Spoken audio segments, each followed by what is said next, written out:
Amandine qui m'a demandé, est-ce qu'il existe des plateformes pour regarder des séries et des films en japonais autres que les classiques Netflix, Amazon, etc. Ou bien est-ce qu'il y a aussi des chaînes de télévision japonaises qui sont accessibles depuis la France? Je sais qu'il y a par exemple la NHK World sur Orange, mais c'est en anglais. Alors, là, je vais vous partager les connaissances que j'ai là-dessus. Je vais également faire appel à la communauté si jamais vous avez d'autres conseils, d'autres outils que vous utilisez pour regarder du contenu en japonais. Vraiment, partagez-les dans les commentaires. Là, faites-nous en part pour qu'on puisse s'entraider et qu'on puisse tous ensemble progresser en japonais. Donc déjà, moi, ma recommandation numéro 1, ce serait de prendre un VPN. Alors le VPN, je pense que maintenant vous connaissez, on a été inondé par les pubs des grands youtubeurs, etc. Donc je vais pas vous rappeler ce que c'est un VPN. Moi j'en ai un à titre personnel que j'utilise justement pour aller consommer du contenu japonais. Ça permet aussi de débloquer certains sites qui sont pas accessibles depuis la France. Un truc tout bête, mais les questions sur Yahoo Japan, qui m'aident notamment justement à aller creuser certaines notions linguistiques, tout ça, et Yahoo, il est bloqué en France. Donc là, j'utilise mon VPN pour me connecter au Japon et aller lire les questions-réponses des Japonais, donc sous forme de forum. Déjà, rien que ça, moi, ça m'aide au quotidien. Et surtout, effectivement, pour aller consommer du contenu qui n'existe pas en France. Moi, j'utilise mon VPN pour ça, entre autres. Je le fais aussi pour d'autres pays, pas que le Japon.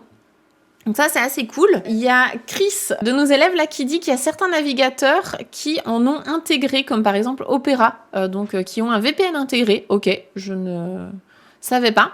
Ah, et pour Sylvaine, je peux effectivement expliquer ce que c'est un VPN, réseau privé virtuel. Ouais, c'est ça. Virtual Private Network, je pense que c'est ça. Moi, j'utilise par exemple NordVPN, qui est l'un des plus connus, mais il y en a plein d'autres.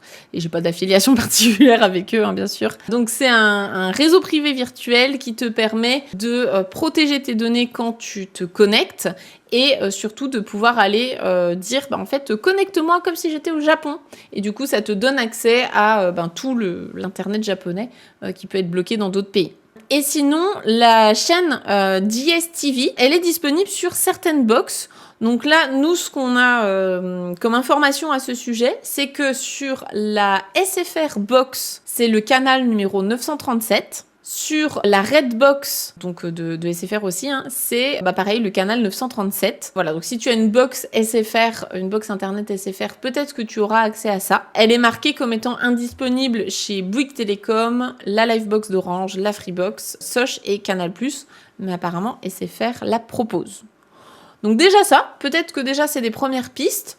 Ensuite, pour consommer du contenu type animé, moi j'utilise à titre personnel Crunchyroll et Netflix, effectivement. Mais peut-être que tu connais déjà Crunchyroll aussi. Et sinon, dans l'équipe, on a aussi cherché d'autres solutions qu'on ne connaissait pas. Il y a un site, donc on mettra en description, que vous pourrez aller consulter. On a trouvé un site avec différentes chaînes télévisées japonaises. Mais la plupart du temps, il faut soit payer pour y avoir accès, soit être au Japon, d'où l'investissement du VPN qui peut être intéressant si vraiment c'est quelque chose que tu as envie de faire. Bien sûr, si vous avez d'autres recommandations, n'hésitez pas, on est là pour ça, on ne peut pas tout connaître ensemble. Et il y a Tony qui nous partage aussi, parmi nos élèves, qui partage le site Anime-sama, stream gratuit en VOSTFR ou VF en fonction des besoins.